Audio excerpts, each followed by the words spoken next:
Dari Malaysia. Baik, tidak apa-apa, saya bisa jawab cepat. Ini dari akun Mira 006420. Assalamualaikum Ustaz. Waalaikumsalam warahmatullahi wabarakatuh. Saya ingin bertanya, jika seorang itu sudah senantiasa sholat di awal waktu, tidak tinggal sholat sunnah rawatib 12 rakaat, tidak pernah tinggal duha dan sholat witir sebelum tidur, Masya Allah, semoga istiqamah. Tetapi pada masa yang sama dia banyak juga menonton drama-drama, ya, perkara lagha. Adakah dia itu dianggap lemah imannya, atau dia itu dikira tidak yakin akan hari akhirat, dan adakah amalnya itu sia-sia? Baik, ada orang sholat, ya, masih berbuat yang tidak penting. Nah, ini tengah-tengah antara maksiat dengan taat. Antara maksiat dengan taat, tengah-tengahnya lagha namanya. Lagha. Jadi di sini ada taat, di sini ada maksiat. Tengah-tengah antara taat dengan maksiat itu lagha, al-laghu. Hal yang tidak penting. Yang tidak penting ini belum tentu melahirkan dosa, tapi tidak disukai. Ya, tidak disukai karena berpotensi mendekatkan kepada maksiat di sini. Saja? Baik, kita ambil contoh. Kalau maksiat ya jelas, sudah tahu ini. Ya, dari pandangan melihat yang terlarang. Pornografi, apalagi kalau porno aksi dan sebagainya, itu sudah maksiat. Ya. Nonton tontonan yang tak baik, bukan tuntunan, tontonan yang tidak layak menjadi tuntunan, maksiat.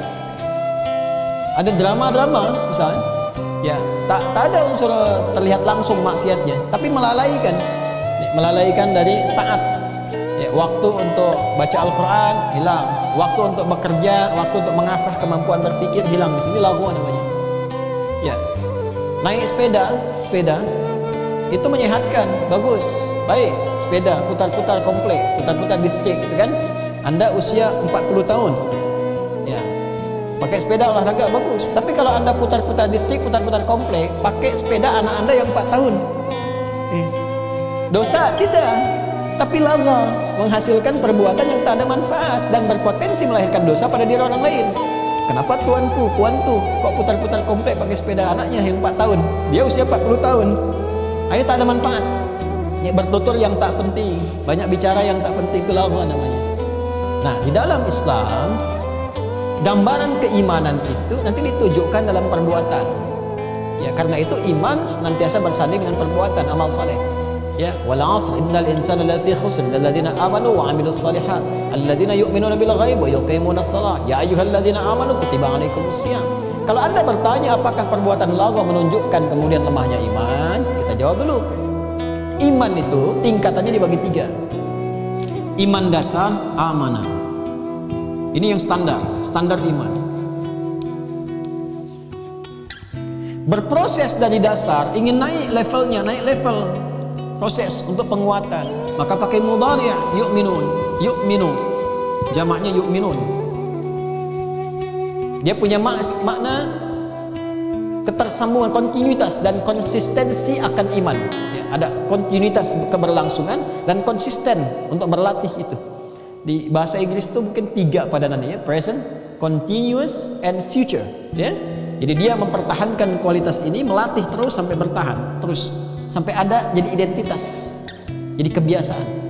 Kalau sudah menjadi identitas, jadi kebiasaan yang melekat, berubah dari amana yu'minu kepada mu'min namanya, al-mu'min, jamaknya mu'minun. Ini jamaknya amanu, yang ini jamaknya yu'minun, yang ini jamaknya mu'minun. Pak ya. Kalau masih di tahap amanah, ini masih standar. Ya, iman standar. Iman standar itu apa? Dia beriman dan imannya dibuktikan dengan mengerjakan amalan-amalan yang pokok saja. Pokoknya. Karena standar ya dasar. Maka pun kalau dia beriman pun yang standar aja pokok. Kalau sholat yang wajib saja, ya 5 waktu. Subuh, zuhur, asar, maghrib, isya. 5 waktu karena standar imannya. Dia belum tergerak menunaikan sholat sunnah, kan?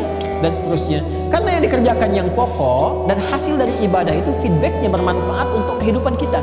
Salat manfaatnya apa? Mencegah perbuatan keji dan mungkar. Inna salata tanha 'anil fahsya wal munkar. Quran surah 29 ayat ke-45, kan? Tapi karena yang dikerjakan baru pokok, baru standar, maka yang tercegah pun yang pokok-pokok. Kadang-kadang masih berbuat maksiat juga. Ya, kenapa? Karena yang dikerjakan amalannya ini baru standar ini. Sedangkan kalau godaan-godaan datang misalnya, ya kan? Ya, sedangkan ini belum kuat. Standar itu kan di sepeda itu ada standarnya. Kalau standarnya tidak kuat, jatuh juga sepedanya. Ini baru pakai yang pokok saja. Kejar sholat fardu, amalan sunnah belum masuk dan seterusnya. Apa yang terjadi? Ya, kadang-kadang tidak bisa mengimbangi godaan-godaan yang datang. Setan itu kan punya strategi banyak. Ya, digoda dia dengan ini, digoda dengan itu. Karena itu iman pokok ini kalau tidak pernah dilatih dengan konsisten, itu rentan juga nanti ya terkena perbuatan-perbuatan yang digoda oleh setan sehingga bisa berpotensi terperosok pada maksiat. Ya. Akhirnya apa yang terjadi? Yang terjadi saling tutup saja. Berbuat salah, tutup lagi nanti oleh sholatnya. Salah lagi, tutup lagi. Demikian. Yang celaka kalau perbuatannya besar tak tertutup. Ini persoalan. Nah, untuk menguatkan ini, ya, supaya jangan sampai terjadi dia sholat tapi lisannya masih bertutur yang tak pantas, dia ada yang bikin hoax, dia masih sedang mencela, ya padahal dia sholat terlihat misalnya, maka naikkan level supaya benteng kita pun makin kuat, ya filter kita makin kuat untuk memfilter semua keburukan, mencegah keburukan-keburukan. Ini yang muncul baik, naikkan ke sini, yu'min, naik levelnya. Nah, karena itu ketika naik levelnya ada konsistensi di ibadah itu, naik juga. Ya, sholat bukan sekedar mengejar yang fardu, dia coba naikkan levelnya. Karena itu ketika Allah menyampaikan, membuka Al-Baqarah ayat 3, alladzina yu'minuna bil ghaib, disambung dengan wa yuqimunas shalah. Kalimat sholatnya begini, lihat mushaf. Ya, lihat mushaf.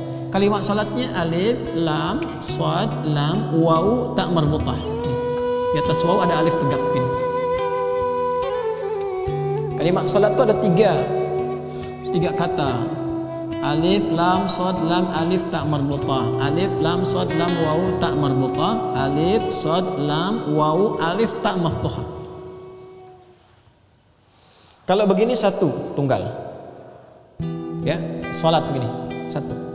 Kalau begini, salawat, ini yang dimaksud kalau ada di Quran 5 yang pokok. Ya, 24-4-3-4. Subuh 2 rakaat, Dhuhr 4 rakaat, Asar 4 rakaat, Maghrib 3 rakaat, Isya 4 rakaat. Ini salawat dibacanya. Quran surah kedua Al-Baqarah ayat 238, 238. Hafidhu 'alas salawat. Jagalah oleh kalian, saling jaga waktu-waktu salat. Maksudnya yang fardu. Tapi kalau begini, ini bentuknya mufrad tapi maknanya jamak tanpa batas. Bentuknya tunggal, diksinya tunggal tapi maknanya jamak tanpa batas. Artinya apa? Kalau bentuknya begini, ini mencakup yang fardu dan tambahan-tambahan yang nafilahnya, berhukum sunnah. Ya, Anda bisa cek. Ya. Nah, sekarang ayo kita kembali cross check ke Al-Baqarah ayat 3.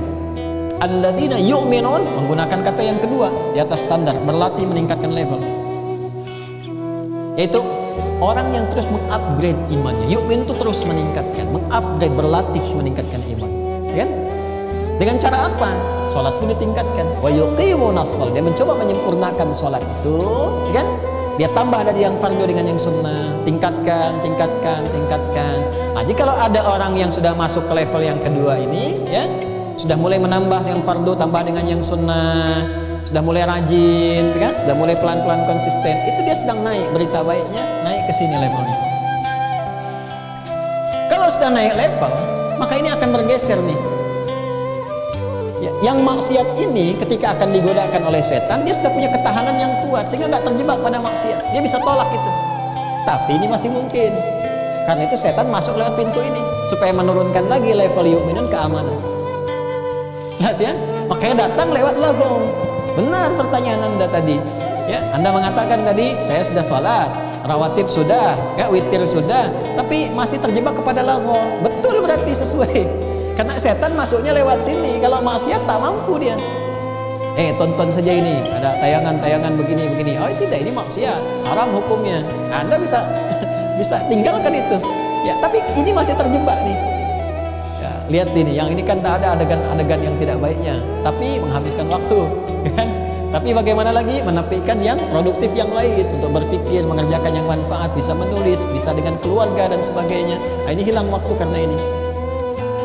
Ya, jadi kalau sudah ada yang seperti ini, satu sisi berbahagia karena level naik ke sini, sisi lain motivasi. Nah, ini caranya. Kalau kita sudah menemukan ini clue-nya, ini harus memotivasi kita untuk naikkan level sampai ke sini, ke taat, sepenuhnya taat, dan naik level dari yu'minun ke al-mu'minun. Bagaimana caranya? Kita tidak bisa menolak provokasi setan karena setan tetap menggoda. Tapi dengan memahami fikihnya kita bisa menghindarinya. Ya. Bagaimana cara mengalihkan ya keadaan kita dari yu'minun kepada mu'minun? Pertama, Al-Quran memberikan petunjuk kepada kita, perbaiki kualitas. Nah, bukan kuantitas. Kalau di sini masih kuantitas tadi. Anda mengatakan saya sudah sholatnya tambah dengan sunnah rawatib, tambah dengan witir, cek kualitasnya. Bagaimana kualitas yang fardu itu? Khusyuk tak? Bagaimana kualitas yang sunnah itu? Khusyuk tak? Motivasinya apa? Ya, coba perbaiki kekhusyuannya, khusyuk. Kalau sudah mendapatkan kekhusyuan, kenikmatan dalam sholatnya, bisa menikmati sholat, nyaman menunaikan, ada getaran pada jiwa, itu secara otomatis akan menaikkan level kepada taat yang mencegah perbuatan lagau. Karena itulah ketika Allah membuka surah Al-Mu'minun, surah ke-23, ayat 1, 2, dan 3-nya itu mengaitkan ini semua. Qad aflahal mu'minun, ayat 1, Quran surah ke-23. Qad aflahal mu'minun, ayat 1. Aku jamin kata Allah akan bahagia, sukses. Aflah itu kalau di bahasa Inggris dia dua terjemahannya, success and happiness. Ya, aku jamin orang-orang yang beriman itu, tapi imannya menggunakan mukminun, sudah identitas. Kalau identitas itu sudah melekat pada diri, jadi kebiasaan. Ya, sudah melekat. Ya, dia itu seorang yang jujur. Jujur sudah melekat pada dirinya. Si jujur lewat, jujur sudah melekat pada dirinya. Sehingga semua yang terkait dengan ketidakjujuran, kedustaan dia bisa tepikan, memantul langsung, tak sampai pada dirinya. Itu identitas. Ya, aku jamin kata Allah kebahagiaan, kesuksesan bagi insan beriman yang sudah melekat iman dalam dirinya. Bagaimana cara melatihnya? Alladzina hum, ayat 2. Alladzina, mereka itu pakai alladzina, lihat alladzina. Alladzina itu disebutkan di Al-Qur'an sebanyak 1080 kali. Alladzina ini di ilmu nahwu itu disebut dengan isim mausul, konjungsi, menyambungkan sesuatu tapi menunjuk pada objek tanpa batas. Jadi menyambungkan sesuatu. Apa yang disambungkan? Ini ada orang beriman sejati yang berpotensi bahagia dan sukses. Pasti orang ingin. Tidak ada orang tak ingin sukses, tak ingin bahagia. Pengen sukses, pengen bahagia. Bagaimana? Disambungkan oleh Allah, begini caranya. Tapi indahnya dibuka dengan alladzina, karena tanpa batas, maka kata ini membuka semua kalangan tanpa kecuali. Jadi Allah membuka peluang siapapun yang ingin sukses, silahkan. Ingin bahagia, silahkan. Lelaki, perempuan, puan, tua, muda, besar, kecil, ya status sosial dunianya apapun itu, semua dibuka dengan peluang yang serupa, peluang yang sama. Kata Allah, silahkan. Hum, kalau ingin memulai mereka itu fi salatihim mesti memperbaiki kualitas. Kualitas bukan kuantitas. Kuantitas masih jumlah. Kualitas terkait dengan bagaimana keadaan itu ditunaikan. Ya, bagaimana kebaikannya. Baik, alladzina hum fi salatihim khashi'un. Dia mencoba menjadikan salatnya khusyuk. Ini kualitasnya. Ya. Jadi bukan perkara berapa banyak ditunaikan. Sekarang yang ditunaikan itu sudah khusyuk belum? Ternikmati belum? Ada kepasrahan tidak? Ada ketenangan belum? Tidak. Karena khusyuk itu bermakna sukun, tenang. Bimana khudu, ya pasrah. Ya, ada ketundukan, kepatuhan. Kalau itu sudah ada, maka apa yang pertama kali tampil? Ya, lihat ayat 3-nya. Ya, walladzina hum 'anil lagwi mu'ridun. Kalau ini sudah dapat, maka lagwa itu bisa ditinggalkan. Lagwa bisa disingkirkan, bisa ditepikan. Kalau sudah lagwa hilang, udah enak nih, taat muncul. Ya, makanya berpikirnya apa? Semua perangkat hidupnya itu bagaimana digunakan untuk beribadah kepada Allah. Begitu ada harta, terfikir pertama kali itu berzakat. Bahkan dia pun kalau sudah mau bekerja pun pikirannya untuk beramal. Dia orang khusyuk itu pancaran dalam kehidupannya. Dia mau bekerja nih, saya mau kerja. Orientasinya bukan dunia lagi. Ya, dunia itu bagus, penting untuk mensupport ibadah. Tapi orientasinya sudah berpikirnya sudah berbeda berpikirnya. Maaf saya campurkan sedikit ya. Jadi kalau dia ada orang biasa belum masuk khusyuk, dia kerja tuh dapat kendaraan, sandang, pangan, papan, fasilitas, rumah nyaman, makanan enak. Ya, tidak apa-apa, tidak salah itu tidak salah. Dia sholat juga bagus, tapi orang khusyuk berpikir sudah lain. Dia sholat supaya mendapatkan harta, bisa berzakat. Ya, dia sholat untuk dapat kehusyuan. Dia bekerja, saya koreksi, dia bekerja orientasinya apa? Dapat harta supaya bisa zakat, supaya bisa infak, supaya bisa sedekah. Dia sholat membangun kehusyuan supaya lebih dekat dengan Allah. Dia belajar yang dengan ilmu itu memantapkan tauhidnya kepada Allah, itu khusyuk namanya. Kalau sudah dapat khusyuk, anil lagwi mu'ridun. maka yang tak penting lewat. Ya, makanya bicaranya pada yang penting saja, yang tak penting dia tak bicara. Ya, bukan tak bercanda, Nabi bercanda, candanya pun ada hikmahnya. Ya, diamnya ada maknanya. Bahkan wajahnya pun saat dipandang itu punya hikmah tersendiri. Anda kalau memandang wajah ustadz, ustazah tertentu, alim, ulama, itu kesannya beda di hati. Ya, bahkan orang-orang tertentu kalau dipandang tuh mengingatkan akhirat, mengingatkan tahajud, mengingatkan dosa untuk kita istighfari. Itu sampai ke situ levelnya. Ya, karena itu saya ingin katakan, pertama, selamat, Anda sudah sampai pada level yang kedua, tinggal naikkan level pada yang ketiga. Ya, perbaiki kualitas salatnya. Kita ada kajian kan di Mira tentang makna khusyuk. Ya, dipelajari itu dan semoga mengantarkan itu semua pada pemahaman yang baik. Jika ada salah dalam uraian saya, itu mutlak salah saya pribadi. Ya, tak ada hubungan dengan sempurnanya syariat. Ya, tak ada hubungan dengan sempurnanya semua yang terkait dengan hukum Allah Subhanahu wa taala dan petunjuk Rasulullah SAW. Itu karena kelemahan ilmu, kekurangan ilmu yang saya dapati, dan mudah-mudahan dengan itu Allah bisa menyempurnakan dengan informasi-informasi lainnya. Tapi kalau ada kebenaran, kebaikan, itu semua bersumber dari petunjuk Allah dan Rasulnya, silahkan didapatkan, dipelajari, kemudian diyakini, diimplementasikan dan didakwahkan semampu yang kita bisa lakukan pada orang-orang sekitaran kita.